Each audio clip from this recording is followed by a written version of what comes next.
రాజకీయ నాయకులు వాళ్ళు చేసే అరాచకాలను మీడియా ప్రసారం చేయొద్దని వాళ్ళు అనుకుంటున్నారు, కుట్ర పడుతున్నారు. దానికోసం సోషల్ మీడియాను టెర్రరైజ్ చేస్తున్నారు.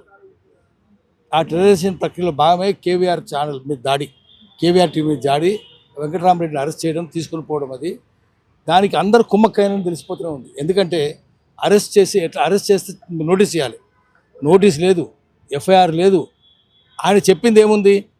దేవునితోటి ఒక మనిషిని పోల్చొద్దు, ముఖ్యమంత్రిని పోల్చొద్దు అన్నాడు. ముఖ్యమంత్రి అనేక దొంగ పనులు చేస్తారు కదా. దేవుడు తెలంగాణ పరిశ్రమ మూసేసిండా? తెలంగాణ పరిశ్రమ చంద్రబాబు మూసేసింది కదా. శివుని ఎందుకు నిందించాలి మనం? శివుడు ముందు ఆల్విని ఎవరు మూసిండు? చంద్రబాబు నాయుడే కదా. నయం ఎవరు సృష్టించిండు? చంద్రబాబు నాయుడే కదా. 18 మందిని భువనగిరిలో చంపింది ఎవరు? చంద్రబాబు నాయుడే కదా.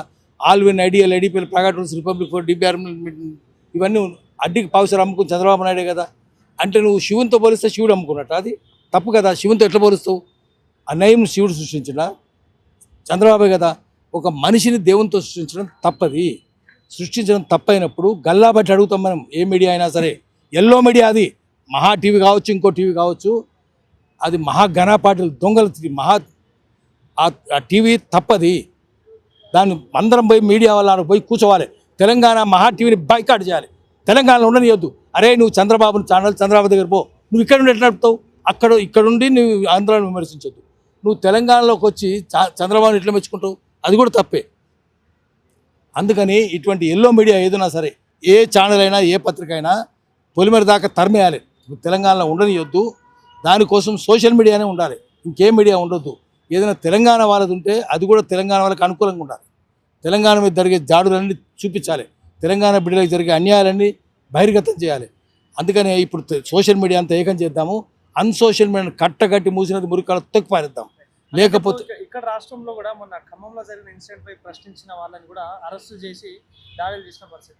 సో ఇట్లా వరుసగా జరుగుతా ఉన్నాయి. ఎట్లా చూడొచ్చు మరి? అంటే ఎందుకు జరుగుతుందంటే, ఇప్పుడు యోగి ఆదిత్యనాథ్ ఉన్నాడు, బుల్డోజర్ రాజ్యమే కదా. యోగి ఆదిత్యనాథ్ మోడీ శిష్యుడు. ఆ మోడీ శిష్యుడు చంద్రబాబు నాయుడు, చంద్రబాబు నాయుడు శిష్యుడు రేవంత్ రెడ్డి. కాబట్టి యోగి ఆదిత్యనాథ్ సంస్కృతి ఇక్కడ ఉంటుంది. కాబట్టి అక్కడ బుల్డోజరు, ఇక్కడ బుల్డోజరు. ఎవరినంటే బుల్డోజర్ నడుపుతారు. ఆ గుడిసెలు ఎట్లా కూరుస్తారు? అవి కూల్చడానికి వీలేదు, పేదోళ్ళ భూములు కదా. చంద్రబాబు నాయుడు అదే పని చేసిండు. పోలేపల్లి ఏం చేసినో చూసినాం. ఎస్సీజీలు ఎంతమంది చంపించిండ్రు వాళ్ళు, ఫార్మా ఎస్సీజీలు పెట్టి. ఓపెన్ కాస్ట్ అయితే ఎంతమందిని తరిమేసిండ్రు. అదే సంస్కృతి ఇప్పుడు కేసీఆర్ కొనసాగించిండు, తర్వాత రేవంత్ రెడ్డి కూడా కొనసాగిస్తుంది, దాన్ని కంటిన్యూ చేస్తున్నారు. అందుకని ఈ ప్రభుత్వమైనా, ఆ ప్రభుత్వమైనా, కేసీఆర్ అయినా, రేవంత్ రెడ్డి అయినా, చంద్రబాబు అయినా, వీళ్ళందరూ చంద్రబాబు కన్సర్న్లలో మెలుగుతున్నారు. చంద్రబాబు ఎందుకంటే వీళ్ళందరికీ కార్పొరేట్ కంపెనీలు ఉన్నాయి, విదేశీ కంపెనీలు ఉన్నాయి, మల్టీనేషనల్ కంపెనీస్ ఉన్నాయి. అమెరికాలో కార్పొరేటోక్రసీ నడుస్తుంది. అంటే కార్పొరేట్ కంపెనీలు, axon company, xenon company, Ford ఫింటో company, Enron company వాళ్ళదే. ఇక్కడ కూడా వాళ్ళ ఏజెంట్లే, వాళ్ళ తొత్తులే వీళ్ళందరూ. ఆదానీలు, అంబానీలు, మోదీలు, ముఖ్యమంత్రులు అందరూ కార్పొరేటోక్రసీలో భాగం. కార్పొరేట్ పరిపాలన నడుస్తున్నది. క్లెప్టోక్రసీ, చోరస్వామ్యం నడుస్తుంది. ప్రజాస్వామ్యం కాదు, చోరస్వామ్యం. అందరూ దొంగలే కూర్చున్నారు. అందుకనే గట్టిగా మనం నిలదీయాలి. సోషల్ మీడియా ఒకటే దానికి సమాధానం. సోషల్ మీడియా అందరి మధ్యన సంఘీభావం ఉండాలి. సంఘీభావం పునాదిగా సోషల్ మీడియా నడుపుతాము, అన్సోషల్ మీడియాను బహిష్కరిద్దాం. తెలంగాణ జర్నలిస్టులు ఒక ఆంధ్రాకి తీసుకెళ్లి తాటికి చేసిన తెలంగాణ పోలీస్ వ్యవస్థ ఏం చేస్తున్నారు? పోలీసులు కుమ్మక్క ఇంటారు. ఇప్పటిదాకా వాళ్ళు ఒక మాట చెప్తలేరు. ఎందుకంటే రేవంత్ రెడ్డి చెప్పుంటాడు, మాట్లాడకంటారా మీరని. అట్లా చేయడానికి వీల్లేదు. ఇక్కడ పోలీసులకు చెప్పాలి, మన పోలీసులే రావాలి, వాళ్ళు వీళ్ళు కలిసి రావాలి. అంతే తప్ప వాళ్ళు వచ్చి ఇట్లా చేయడానికి వీల్లేదు. ఏది ఏమైనా చట్టవిరుద్ధమైన పని చేశారు వాళ్ళు. ఆంధ్ర పోలీసులు చట్టవిరుద్ధమైన పని చేశారు. మన పోలీసులను కొన్నరా, మేనేజ్ చేసినరా, నోరు మూసినరా, కళ్ళు మూసినరా, అది ప్రశ్నించాలి. అందుకని ఎల్బీ నగర్ పోలీసులను కూడా పోయి అడగాలి. మీడియా అందరం పోదాం అక్కడికి పోయి, ఎవరో అక్కడ ఎస్హెచ్ఓ చూసి చెప్పమని చెప్పాలి, సమాధానం చెప్పాలి. అటన్నా ఇటన్నా చెప్పాల్సిందే. వాళ్ళు చెప్తే మౌనంగా ఎందుకున్నారు? మీరు కూడా పోయినరా, ఎందుకున్నారు అడగాలి. వాళ్ళు రాకపోతే రాలేదని చెప్పాలి.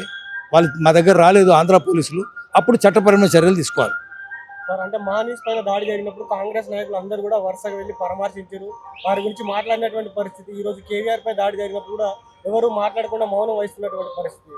అంటే వీళ్ళంతా రేవంత్ రెడ్డి, కాంగ్రెస్ వాళ్ళందరూ, నేను చెప్తున్నాను కదా, మోదీ శిష్యుడు చంద్రబాబు, చంద్రబాబు శిష్యుడు రేవంత్ రెడ్డి.